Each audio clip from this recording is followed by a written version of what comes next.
Once again, may buntag, Happy Easter sa tanan. Happy Easter! Ina yung tapad, Happy Easter. Happy Easter!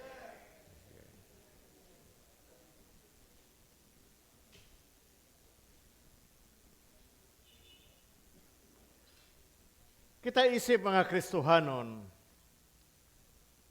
kinahanglan nga naata eksakto, right view of resurrection. Maayo nga tanan-awon sa gitawag nato nga pagkabanhaw. Eksakto nga pagsabot sa pagkabanhaw ni Jesus. Ang pagkabanhaw ni Jesus nagdemonstrar, number one, Jesus' power over death. Ikadua, confirm His divinity. Number three, provides example of the Lord's ability to keep His word. Nga mutuog yun ta, nga ang Ginoo, bantayan niya ang iyang pulong nga mulampos gayon sa atong tagsa-tagsa kakinabuhi. Romans chapter 3 verse 4 nagaingon, wala nagpabilin nga matinud-anon ang Dios bisan pa og bakakon ang tanang tao, sumala sa kasulatan sa imong pagpanulti, makita gayod nga matarong ka o mudaog ka sa dihang hukman ka. 1 Peter chapter 1 verse 25. Apan ang pulong sa Dios nagpabilin hangtod sa kahangturan, mao kini ang maayong balita nga gisangyaw nganha kaninyo. God keep His word. Pag-ingon niya nga mamatay ako o mabanaw sa ikatulo ka adlaw. Although Jesus told His disciples He would be killed after 3 days, mabanaw siya. Ang panghuna-huna sa mga apostoles, ang paglansang ni Jesus was the end. Katapusan na. Ang response sa mga disipulo, bahin sa pagkabanhaw, naa sa tawhanon from human point of view nga pagsabot. Ang mga disipulo kuyog ni Jesus nagperform og miracles. Daghan kayong mga mirakulo nga nahitabo. Namati sila sa sermon, pulong. And watch His life for years. Meaning, uban sila kanunay. In Luke chapter 18, verse 31, nga nagingon, unya gitigom ni Jesus ang 12 katinunan og giingnan sila, pamati kamo, nagpadulong kita sa Jerusalem diin matuman ang tanang butang nga gisulat sa mga propeta mahitungod sa anak sa tao. 32, itugyan siya ngadto sa mga dili Hudyo og ila siyang bugal-bugalan, pakaulawan og ludan. Iya silang latuson ug unya patyon apan mabanaw siya sa ikatulo ka adlaw. Wala makasabot ang mga tinunan bisan sa usa lamang niining mga butanga. Ang kahulugan sa mga pulong nalilong kaniya og wala sila masabti o wala nila masabti si Jesus. The disciples believe that Jesus did not believe that Jesus will rise from the dead. Pero makita nato walay record diha sa Biblia that any of the Lord's disciples waited outside His tomb for the resurrection. Kung nagtuo sila nga mabanaw si Jesus, tuwa na sila dito sa lubnganan, maghulat. Pero asa man sila? Wala sila mutuo nga mabanhaw si Jesus. Unlike sa during sa eleksyon, mga tao Nang gawas kay naay ulan-ulan, vitamins.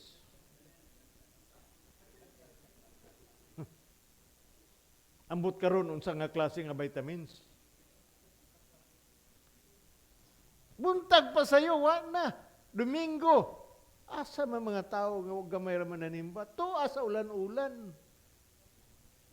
Naghulat.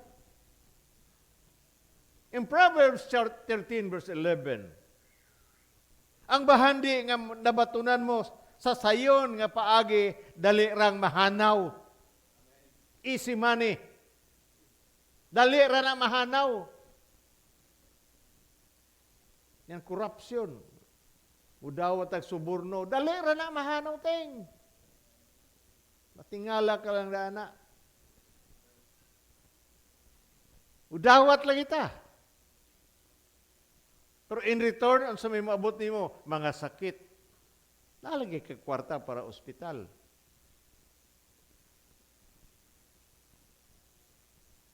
Na magaling ka 5-6 diri sa ato. Nagkuha lag pusil daw. Pusil, yan kaugalingon. Pagkasayang sa kwarta, may paghihatag niya nato. Walay mahimo ang kwarta.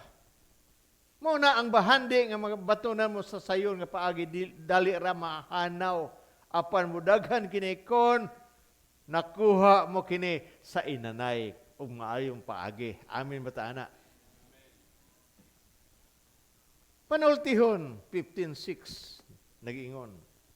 Ang mga matarong magtipig sa ilang bahandi apan ang dautan mawad-an niini inigabot sa kalisod. Susamot hinong kalisod hinoon.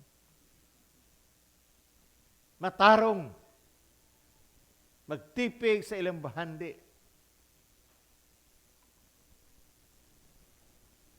Natay gitawag ang minsan nga unbelief. Wala tay kalainan sa mga apostoles nga giingnan nga mabanhaw si Jesus, pero there is unbelief really sa ilang kinabuhi. In Luke chapter 24 verse 1 nagingon, sayo kayo sa pagadomingo sa buntag, miadto sa lubnganan ang mga babae, dala ang mga pahumot nga ilang giandam. Women who visited Jesus, the grave after the Sabbath, came to prepare to anoint the dead body of Jesus. Meaning, wala sila mutuo that Jesus will resurrect. Kung mabasa pa nato sa Luke 24, verses 11 and 12, apan, naghuna-huna ang mga apostoles nga binuang gisulti sa mga babae, busa wala sila mutuo kanila. Apan mitindog si Pedro og midagan ngadto sa lubnganan, milili siya og nakita niya ang mga panapton og giputos kang Hesus. Mao nalay nabilin dito, unya mipauli siya og naglibog kung unsa gayod ka ang nahitabo. Sige silang uban. Di siya mutuo. Thomas told his friends.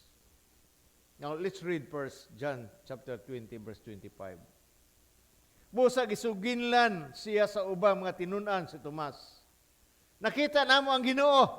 Si Tomas miingon kanila, gawas kon makita ko og ikabutang ang akong tudlo sa inyagian sa mga lansang diha sa iyang kamot og mahikap ko ang samad sa iyang kilid, dili ko motuo. This is what we call to see is to believe. Thomas told his friends, mahikap na ko ang sama ni Jesus sa iyang kilid before he would believe the good news. What difference does it make if we believe in resurrection? In 1 Corinthians chapter 15, verse 14 and 17, nagingon, O kung wala mabanaw si Kristo, kawang lamang ang among giwali o kawang usab ang inyong pagtuo. O kung wala mabanaw si Kristo, kawang lamang ang inyong pagtuo o makasasala gihapon kamo. Paul challenged the Corinth church, if Christ has not been raised, then ang atong preaching, ang atong pag-share sa pulong sa Ginoo is in vain, wala hinungdan. Your faith, ang atong pagtuo is worthless. Naagihapon ta diha sa atong mga sala, naglulang gihapon ta sa atong mga sala, meaning our entire rest, meaning entire rest on the resurrection and faith. Kung si Jesus wala mabanaw gikan sa mga patay, then our Bible study, Sunday worship, sharing the gospel, tithing and offering and other spiritual practices are waste of time. Sa ako nagingon kanuon ako nagbalik-balik. Human sa pandemic, there is war. Ang gira sa Ukraine, producer sila sa wheat, arena.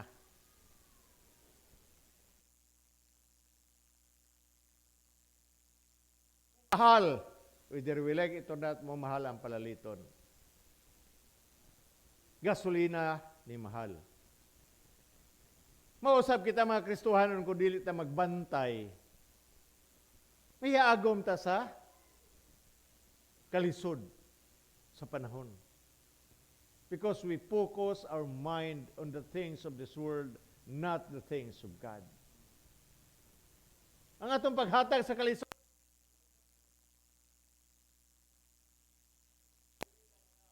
tawag din maka-maintain ta sa atong paghatag sa Ginoo o pag-alagad sa Ginoo. Young people last Friday, nangalagad sila sa Ginoo. Wa ko mag-expect nga maayo mo dahil kaya ni manulti ni mga batan-una, pero meron lisod pa ni mo itulod. Galing sa Padirex, kaya ni gitulod-tulod. They are really good. No? They have experiences in their family. Ang uban, pas-pas lang kayo. Murag typewriter, atos bujik. That's good.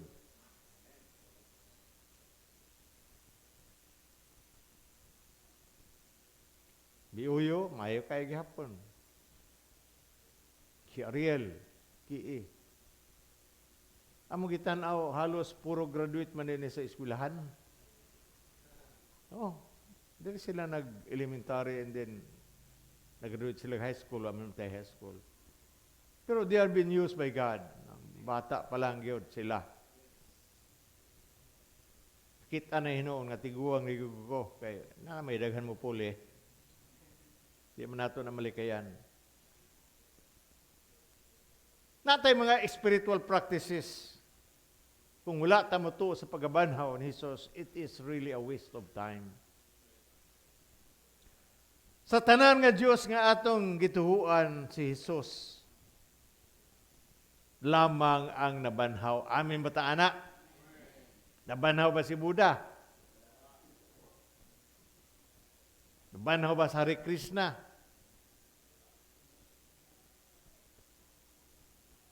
Nabanhaw ba itong taga Surigao? Hantod karon naagyapon sa glass. Kaya mabanhaw ko na. Isara ang nabanhaw. Amin ba ta, anak?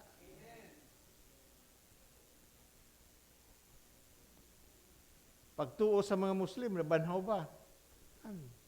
Only Jesus Christ. Sa tanan sa ila, si Jesus lang ang nabanhaw to prove that Jesus is not only 100% man, but also 100% God.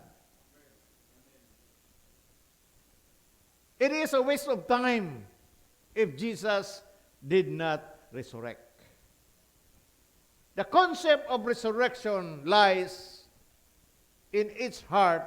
If you remove it, Christianity is destroyed. Ang dubito makita nimo istorya nga nakatug langit, munang nagdamgo nakatug langit. Udaghan nga matay nga wa gay na banhaw amin bata ana.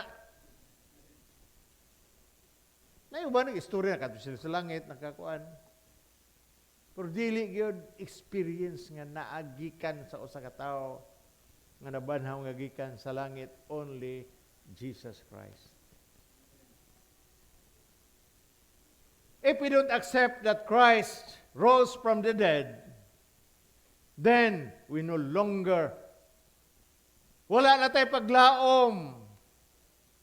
You're uniting in heaven with our loved ones who pass away in glory. Wala na. But unsa may giingon sa Hebrews 12:1 nagingon, busa gilibutan man kita niining dakong pundok sa mga saksi, isalipay nato ang tanang nga nakababag ka nato og ang sala nga naghawid ka nato pag-ayo, daganon ta nga matinud-anon ang lumba nga atong gisalmutan. Busa gilibutan kita niining dakong pundok sa mga saksi. We are surrounded by the cloud of witnesses during communion. Uban nato ang atong minahal sa kinabuhi nga nauna na nga may panaw nato. Nagtuo magkatag eternal life. Amen ba ta ana? Di nga no moingon man ka kapatay sila.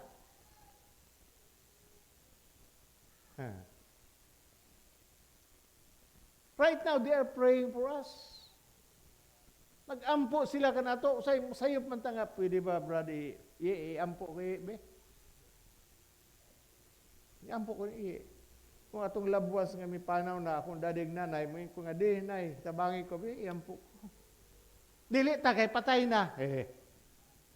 That's wrong. Sa di ta kayo kasabot sa kalawmon nagihatag sa atong makagahom nga Ginoo. Buhi sila amin bata ana. Bisag unsa man na sila kamal dito, dili ta makahukom nila. Amin ba ta ana? Only God can judge. Mo nang atong timan-an. Mo nang mga tao karon kusog kay manghukom. Dili ta angay manghukom. Basta ang atong paglaom na atay paglaom. We are surrounded by cloud of witnesses. Hebrews chapter 12 verse 1. Meaning, death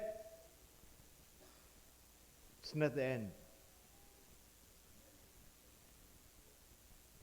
In contrast, those who believe in resurrection have promise. 2 Corinthians 5:18 nagingon. 5:8. Kita masaligon kaayo. Og palabihon nato nga mamiya kita ni ining lawas og makig-uban sa Ginoo. Grasya sa Ginoo. Absent from the body and we are present in the Lord. We can look forward to the living forever with our believing friends, family, and relatives. Kung wala tamutuo sa pagkabanhaw, Christianity will lose its unique and powerful message. Agor kining panahon para sa ato kining simbahan maningkamo ta nga mag-alagad sa Ginoo aming bataana. Yes, there is discouragement. Kung dili ta pasagdan sa Ginoo, dagko nga pagsulay, dili ni allow sa ato nga dili nato kaya. Sa ako nagingon, without resurrection, Christianity would lose its unique and powerful message. The gospel promises us that the Son of God came to earth to die for our sins and rose on the third day, triumphant over the grave. Because He is risen. Amin ba tana? If He is risen, you and I can face both life and death with confidence.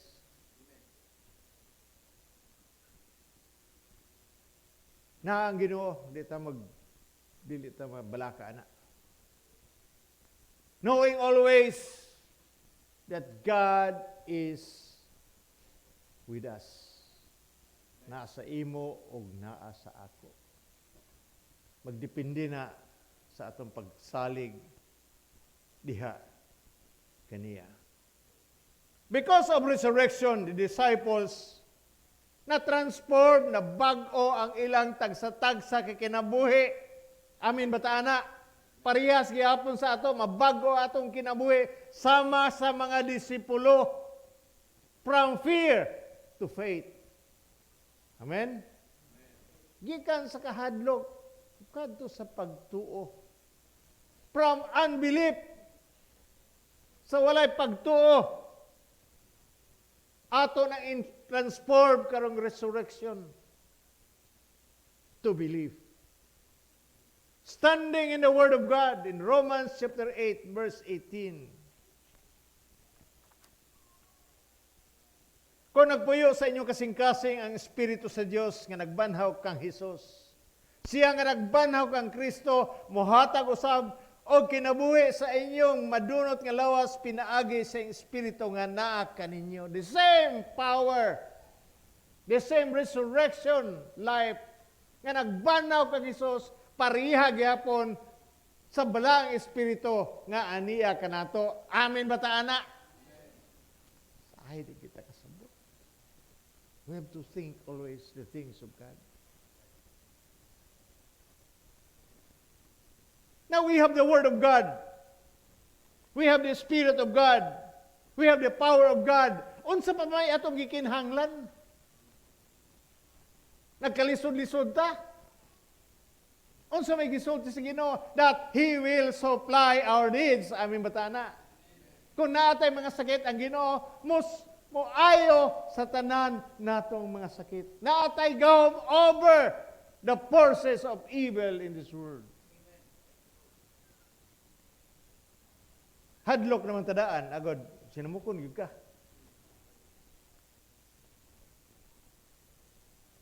Dito may Slabang Mountain,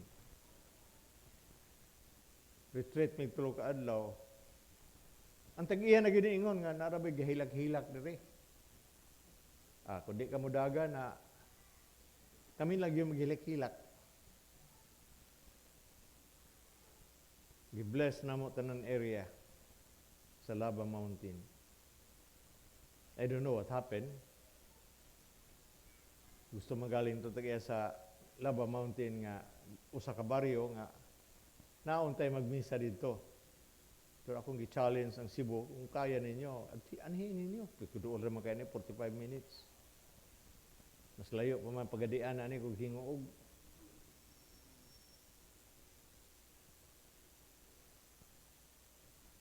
We have the Word of God. We have the Spirit of God. We have the power of God in 1 John chapter 4 verse 4. Apan mga anak, iya kamo sa Dios o gidaog ninyo ang mga dili matuod nga mga propeta kay ang Espiritu nga anaa kaninyo mas gamhanan kaysa Espiritu nga anaa sa mga tao nga iya sa kalibutan. Hello. No magkurog-kurog mo gitang mingon nga narabay kuan diaw. Narabay na yawaan dia, narabay gi pusis dia, awan na dayon. Mahadlok na dayon ta. That resurrection power nga niya kanato, whether we can feel it or not, but we have to believe nga naa na sa ato panahon sa tanang panahon, labi na karon nga atong gisaulog ang pagkabanhaw sa atong Ginoong Hesukristo. Nga dili ta magkiingon nga wala tay mahimo, naatay mahimo. Amin ba ta, anak? Mao na ang Ebanghelyo sa ngalan sa Amahan, sa Anak ug sa Espiritu Santo. Amen.